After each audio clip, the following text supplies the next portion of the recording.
And we are on with best-selling author, human rights champion, and youth advocate, Steve Pemberton. Steve, it's great to see you, and thank you for coming on. Good to see you as well, Drew. How you doing? Fantastic. I'm really excited to get in this conversation. You have such an interesting career. You've lived such an interesting life, and there's so much to talk about. So let's just dive into the first thing. Sure. My first question to you is, how do you introduce yourself and your career to those who are unfamiliar with your work? So I introduce myself as a human resources executive, an author, and an advocate. Because anything more than that, Drew, gets a little too complicated. So I leave it there. Short and sweet. Love that. Right. To delve into your personal history a little bit, many of your beliefs stem from your perseverance through a flawed foster care system. How has that led to or impacted the work that you do today? On a daily basis, I grew up in a community south of Boston called New Bedford in the foster care system, as you mentioned, and I got lost in the gaps of that system and found myself in these very difficult foster homes. At the same time, I'm fighting that battle. I'm fighting this battle of identity because I have no memory of my mother or father, so I don't know who they are. And more importantly, I do not know where they are. And certainly I am unaware that I am on the receiving end of this generational history that had led to my placement in foster care. And for all intents and purposes, it appears that that cycle was going to continue, but it was arrested by those who came into my life at just the right time. These people I came to call human lighthouses. And so their presence in my life, along with my own determination to find a different path and the lessons and philosophies that I developed as a result of navigating that circumstances, well, it's put an end to that cycle. I think it's fantastic that you've built so much based off this negative experience you had. What do you feel are the biggest systemic issues that are facing children today that are going through any similar experience that you had? There's a multiplicity of those issues: attention, visibility, resources. I would say that the volume of children, as an example, entering into foster care is the greatest that we've seen since the Civil War. Wow. Because the downhill effect and impact of mental health crises, of addiction, leading to family separations, that and a multiplicity of other issues are breaking down, families and creating crises. It's not necessarily fair to say that the system is flawed, although like any other system, it needs improvements, right? And the social workers in that system are absolutely doing, by and large, their level best, but they are swamped, they're overwhelmed. A lot of them are walking through the world with their own emotional burden of trying to help children and families navigate a crisis. And this is true for teachers, by the way, as well, especially in light of the pandemic. So there's a lot of factors that are creating all of these different kinds of issues. So what do you need then? Well, you certainly need a stronger focus on this than Washington, D.C. The strength of any nation is the strength of its children, particularly its most vulnerable children. There's a reason why those of us who are faith abiding, there's a reason why the word orphan is mentioned 27 different times in scripture, and always in the context of the responsibility that we have to orphans. There's a reason why just about all the superheroes that we know have one common trait. They were all orphans: Batman, Spider-Man, Superman, Frodo Baggins, Jane Eyre, Harry Potter. There's this common thread. That means that we want to give these young people a sense of a skill set that they have because they've navigated adversity. And I would say the single biggest thing lacking, in addition to the more practical things, safe places and awareness and dedication, is that we have to arm these young people, both those who might be in a foster care crisis and those who are navigating crises where everything appears to be fine, is vision of a different life than the one that they are in. I'm very happy that you mentioned the superhero aspect, because I have heard you speak multiple times about helping children find their superpower. What do you mean by that? And how do you think parents and teachers should take action in regards to helping children find their superpower? We often conflate the more immediate needs of safety, security, stability that may be denied, some young people and their families. And that makes perfect sense. And that's where our priorities should be. However, there's got to be this other concerted, deliberate, purposeful effort to make sure that that it's not always going to be this way, and that you're not broken. You're deserving of a chance in the world. You've done nothing wrong. you've just inherited a very difficult set of circumstances that aren't your fault. But if we can talk to you in the language of your dreams and not your circumstances, then we can help you pivot from that circumstance to the possibilities that await you. And that comes from a very specific conversation. We ought not to call you at risk or underserved or underprivileged. I've never met a young person who, when you ask them what they are or who they are or what they want to be, they never use any of those descriptors. They're always dreaming. And we always want to make sure that we are trying to affirm those dreams, while at the same time articulating the importance of accountability and responsibility so that they can make those dreams come true. That's a wonderful sentiment. Earlier in this conversation, you had compared people to lighthouses, and now you're the author of The Lighthouse Effect, and you're constantly encouraging others to be a lighthouse for others. What does that phrase mean to you? Well, the first point I would make about the lighthouses is, and the reason I wrote The Lighthouse Effect was because my first book, A Chance in the World, introduced me to so many other people's stories. And I have always appreciated the reaction and response to my story. But when you hear stories on a daily basis of people who have also overcome, who have also endured, and in a lot of cases have done so for, not necessarily for themselves, but towards a greater good, very humbling thing to be on the receiving end of that. And it doesn't do anything other than humble you and inspire you. But that in and of itself was not enough. And so I wanted to capture the stories, not the well-known and not the famous and not the influential, but the everyday people. So in The Lighthouse Effect, I told the stories of these 10 people that I encountered at different stages of my life. And from each of them, I learned something important, something affirming. And I think they have something that we can all learn from, actually. And not necessarily because, they're famous or well-known, but because they're not, actually. And wouldn't, by and large, seek that limelight even if you gave it to them. Whatever light is on them, they stepped into reluctantly, a lot like I did. The reason I call them lighthouse is because they embody all the elements of the lighthouse. If you think about what a lighthouse does, it's there to guide. It turns doubts into destinations. It does see possibilities rather than circumstances.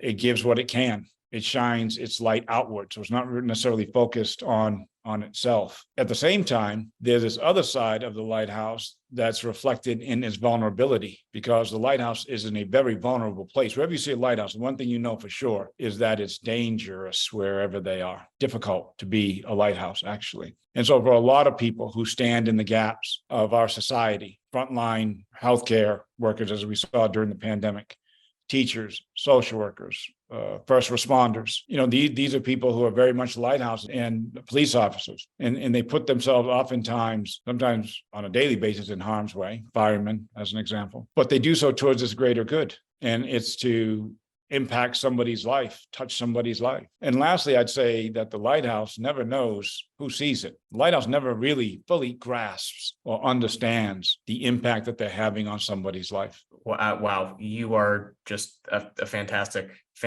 speaker. I love that sentiment so much, Steve. The Lighthouse Effect as a book, it seems tailored to everybody, but in your world as a speaker, you often speak to corporate professionals about leadership. Now, what key things do you think that leaders should take away from the Lighthouse Effect? Well, let's go back to the attributes of the lighthouse. It is selfless. It's not there to serve itself. It's actually there to serve a greater purpose. The most effective leaders have that in common. Where there are difficulties and challenges, the lighthouse is always thinking through the challenge and the difficulty to the possibilities. Another effective quality of a leader that's inspiring. Whenever you're in a position where you have the privilege of leading in an individual or a team of individuals or entire organizations, that is a privilege. There oftentimes comes with a great deal of doubts. You might have them, your team might have them, but the power of the lighthouse is it turns those doubts into a destination.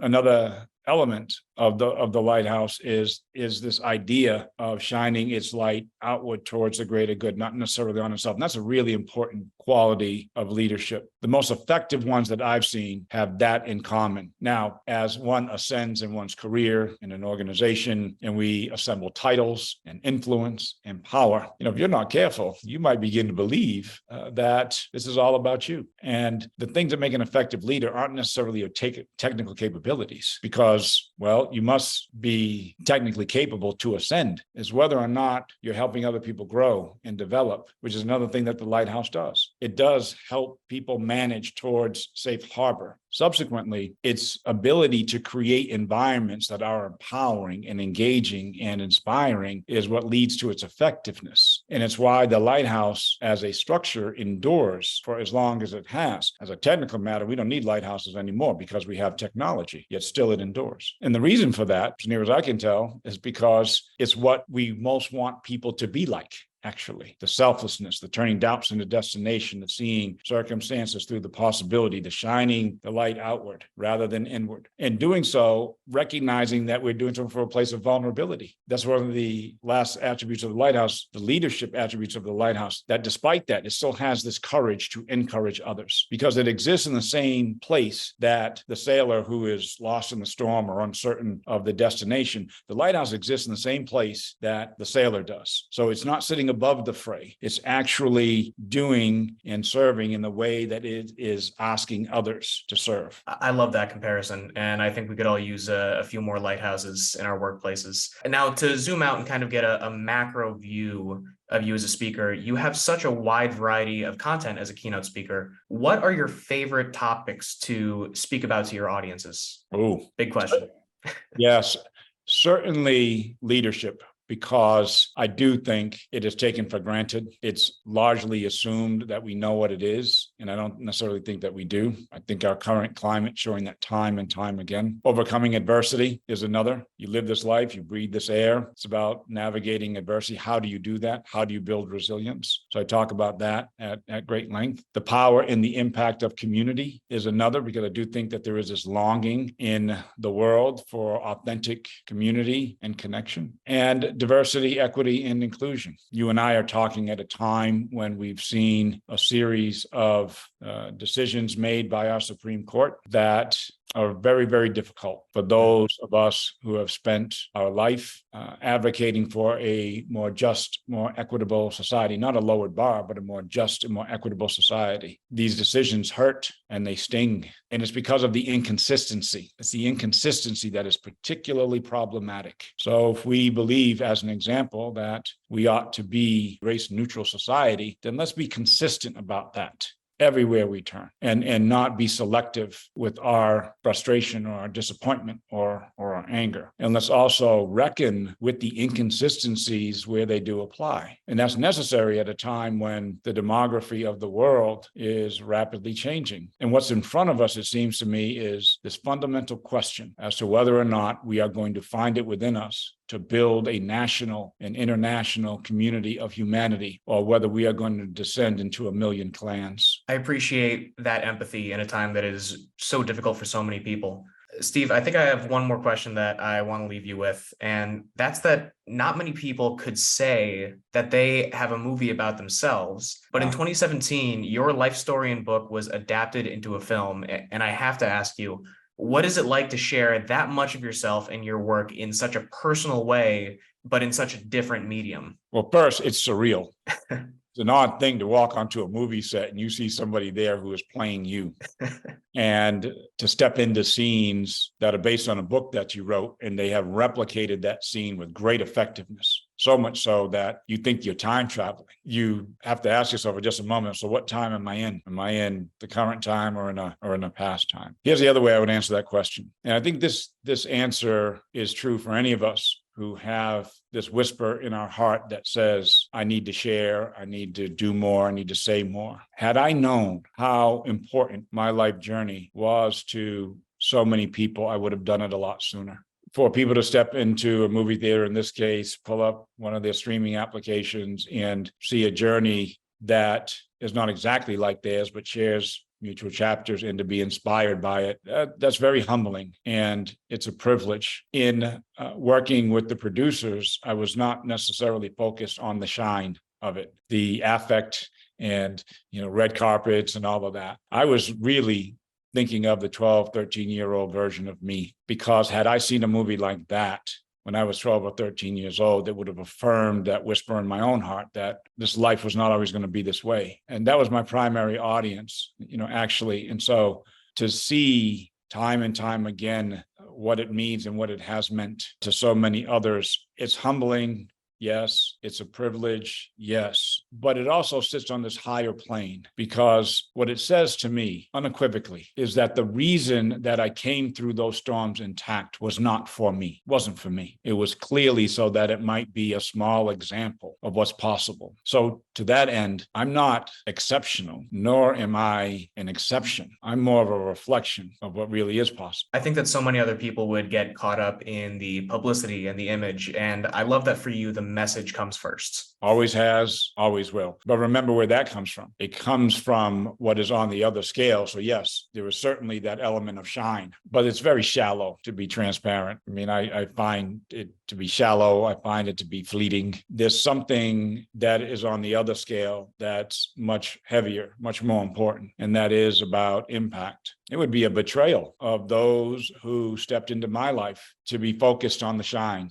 when the impact and their impact in particular was the real story. And so when I'm placing my focus on those human lighthouses is very purposeful, because I'm trying to inspire others to do the same, to make sure they know that you don't need to wait for somebody else to be that. And you don't need to ask anybody's permission, and you don't need to have a lot of money, and you do not need to go get another degree. You just have to be a human being. And in that humanity, see that there are common chapters of each other's life that we all have. And those common chapters have very little to do with the labels of race, gender, religion, politics. There's this deeper human experience of love and loss and faith and fortitude and new beginnings that really does touch all of our life. If I can have a conversation of proximity with you and begin that conversation by believing that there's something you and I have in common. We might be of different races, faiths, generations, politics, and those things exist as they are. But those differences aren't the most important thing. It's that common thread. So maybe you and I are first in our family to go to college. Maybe you and I are both orphans.